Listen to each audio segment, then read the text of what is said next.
buenos días a todos y bienvenidos a la segunda jornada de esta segunda edición del seminario sobre la seguridad de las inversiones en Iberoamérica. Ayer teníamos lluvia, hoy teníamos el sol madrileño, tradicional madrileño de las primaveras, la temprana primavera. Pues la apertura del día de hoy corre a cargo de una invitada de excepción, y es de excepción, es la subsecretaria del Ministerio de Justicia. Si ayer nos referíamos, o mi intervención en la apertura, pues hice referencia a la extraordinaria labor legislativa, en términos generales muy positiva, que ha desarrollado el Ministro de Justicia y todo su equipo en esta última parte de la legislatura, pues aquí tenemos a una de las artífices, miembro eminente,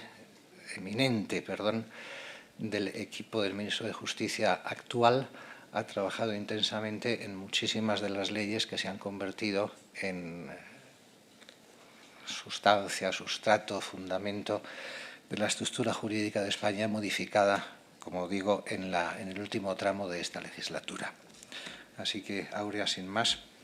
tienes la palabra y gracias por estar aquí y por toda tu labor en el Ministerio de Justicia.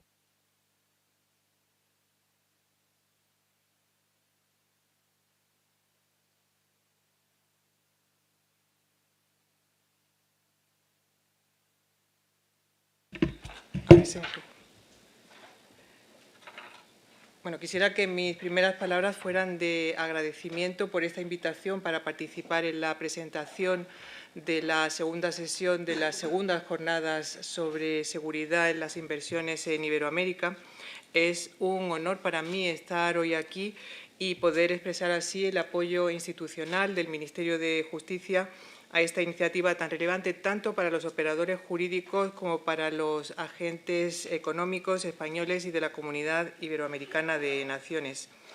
Tenía preparada una intervención un tanto larga y habida cuenta de que empezamos con cierto retraso y para ajustarnos luego al horario de terminación de la jornada voy a reducirla un poco,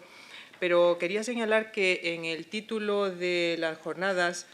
aparecen tres conceptos clave que son importantísimos desde el punto de vista jurídico y si la jornada de ayer tuvo un sesgo fundamentalmente económico, la de hoy es marcadamente jurídica y me gustaría hacer unas reflexiones generales sobre estos tres conceptos. En primer lugar, el de seguridad y, en particular, la seguridad jurídica. Este es un elemento que se halla en el centro del quehacer del Ministerio de Justicia. Parafraseando a un maestro y gran jurista de la transición que fue ministro de Justicia, el Ministerio de Justicia es el ministerio del orden jurídico, el ministerio que vela por y tutela el orden jurídico frente, por ejemplo, a la caracterización del Ministerio del Interior, que es el que vela por el orden público, o los otros dos ministerios representados en estas jornadas, el Ministerio de Asuntos Exteriores, que es el responsable en el desarrollo del buen orden internacional en cuanto a la protección de los particulares y de las empresas españolas en el exterior, o el Ministerio de Economía y Competitividad, que es el competente en cuanto al buen orden económico. Pues bien, como digo, para el Ministerio de Justicia es capital el favorecer y el fortalecer el buen orden jurídico tanto a nivel doméstico como en las transacciones con un elemento transnacional. Y ello lo hace de muy diversas maneras y en muy diversas fases, tanto de manera directa como indirecta, impulsando la legislación, pero también contando con la colaboración de los operadores jurídicos y los profesionales del derecho que se encuadran en su ámbito, de manera preventiva, adoptando o creando las condiciones ex ante para un buen orden jurídico y también adoptando luego medidas punitivas o represivas que facilitan y promueven el buen orden ex post. Y, por otra parte, también potenciando los mecanismos de solución de conflictos, no solamente en sede judicial, sino también de mecanismos alternativos de resolución de controversias. Y todo ello buscando la afirmación y aplicación de los principios o componentes del buen orden jurídico, como pueden ser la seguridad jurídica, la creación de procedimientos flexibles y la reducción de cargas burocráticas, fomentando la agilidad, la transparencia y el fair play en las operaciones jurídicas económicas. Y es importantísimo en el segundo concepto que aparece en el título de las jornadas en cuanto a las inversiones, pues el principio de confianza legítima, que precisamente ese buen orden jurídico que tiene que establecerse es el que va a favorecer la confianza en la inversión en los estados. Un estado puede ser muy rico en recursos naturales, pero sin embargo tener un nivel de desarrollo ínfimo precisamente porque no tiene el atractivo para captar la confianza de los inversores que puedan en ese país sentirse en un marco estable, cómodo y previsible. Y por otra parte, en cuanto a la relación de España con Iberoamérica, el tercer punto de estas jornadas, también me gustaría decir que se establece una dinámica hoy en día de vasos comunicantes. No solamente tenemos que pensar en las inversiones de empresas españolas en Iberoamérica, sino también en las inversiones de Iberoamérica o de empresas y particulares iberoamericanos en España, y por lo tanto la tendencia ha de ser a buscar una homologación básica de los marcos jurídicos, de tal manera que las relaciones económicas pues, puedan asentarse sobre una serie de pilares comunes. Pues bien, en relación a estas tres ideas generales esbozadas, me gustaría exponerle brevemente algunas de las realizaciones o actuaciones que desde el Ministerio de Justicia hemos impulsado en los últimos meses. En el plano legislativo había que destacar que en 2015 se ha hecho un gran esfuerzo por adoptar normas penales y procesales que pongan nuestra legislación a la altura de los estándares internacionales más exigentes y, en concreto, de la Convención Anticorrupción de la OCDE. Recientemente tuve la oportunidad de asistir en París a una reunión ministerial, una reunión de alto nivel en relación a la corrupción. Era uno de los aniversarios de la Convención Anticorrupción de la OCDE y allí se pudo constatar que con nuestra reforma España reúne los estándares exigidos por la Convención y las recomendaciones que el Grupo Anti-Bribery había formulado en 2012. De esta manera, en la reciente reforma del Código Penal que se operó por la Ley Orgánica 1/2015 de 30 de marzo y que entró en vigor el 1 de julio pasado, se ha regulado el delito de corrupción en las transacciones internacionales, más coloquialmente conocido como el cohecho transnacional. Se ha tipificado ahora la conducta del cohecho del agente público extranjero en las transacciones internacionales como un delito específico dentro de los denominados de corrupción privada. Y en este caso, el elemento subjetivo no es el funcionario que es sobornado o corrompido, eso ya lo teníamos dentro de la figura del cohecho pasivo, sino el particular o empresa que corrompe a un funcionario extranjero para hacer negocios en otro país. Lo que hemos hecho ha sido, además de tipificar ex novo esta figura, es clarificar la norma mediante una interpretación auténtica y amplia del concepto de autoridad o agente público extranjero, que incluye cargos electivos, autoridades públicas y funcionarios stricto sensu. Se ha ajustado también la duración y la proporcionalidad de las penas, de tal manera que nunca el beneficio obtenido pueda superar la pena de multa impuesta, y también la elevación de las penas ha supuesto una ampliación de los plazos de prescripción. Y, por último, hemos perfeccionado el sistema de responsabilidad penal de las personas jurídicas, que incluye tanto a personas privadas y públicas, incorporando el sistema de los programas de compliance como mecanismo de exención o de atenuación en su caso de la responsabilidad. Solo unos pocos países de Iberoamérica forman parte de la OCDE, creo recordar que Chile, México y Brasil, pero en esa reunión a la que me he referido estaban presentes muchos otros que tomaron buena nota de los estándares que son exigibles para la transparencia y la lucha contra la corrupción en las operaciones comerciales y en las inversiones internacionales para poder pertenecer a ese club de los países desarrollados.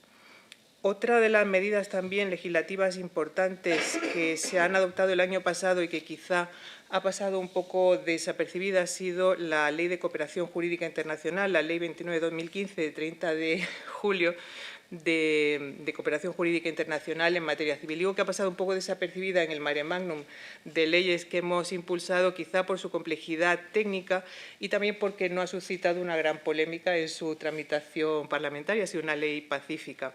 En todo caso, quería subrayar que su ámbito de aplicación objetivo es muy amplio, se refiere a toda la materia civil y mercantil, también a la responsabilidad civil ex delicto y a los contratos de trabajo, Y, por otra parte, incluye también materias que tradicionalmente habían estado reguladas en cuerpos legales especiales, como era la Ley de Enjuiciamiento Civil o la Ley Orgánica del Poder Judicial en cuanto, por ejemplo, al reconocimiento de sentencias extranjeras o a la obtención de prueba del derecho extranjero. Aunque se plantea como una norma subsidiaria en cuanto que se aplica en defecto de norma de derecho de la Unión Europea o de tratado internacional del que España sea parte, o bien de una norma sectorial específica del derecho interno, a mí me parece que el ámbito de aplicación de esta norma, aunque sea subsidiario, no por eso es menor ni es estrecho. Y precisamente con Iberoamérica, donde no rige el derecho de la Unión o donde no existe esa red tan tupida de tratados de cooperación jurídica internacional como en otros ámbitos geográficos, pues puede ser una pieza importante a la hora de favorecer la cooperación jurídica internacional. Y precisamente esta ley, que se refiere tanto a actos de comunicación y de traslado de documentos judiciales y extrajudiciales como de comisiones rogatorias, prevé, junto a las vías clásicas de cooperación a través de la vía consular o diplomática, prevé asimismo las comunicaciones directas entre autoridades centrales, que en el caso de España es el Ministerio de Justicia, pero también prevé el conducto notarial si es compatible con la naturaleza del acto de cooperación solicitada.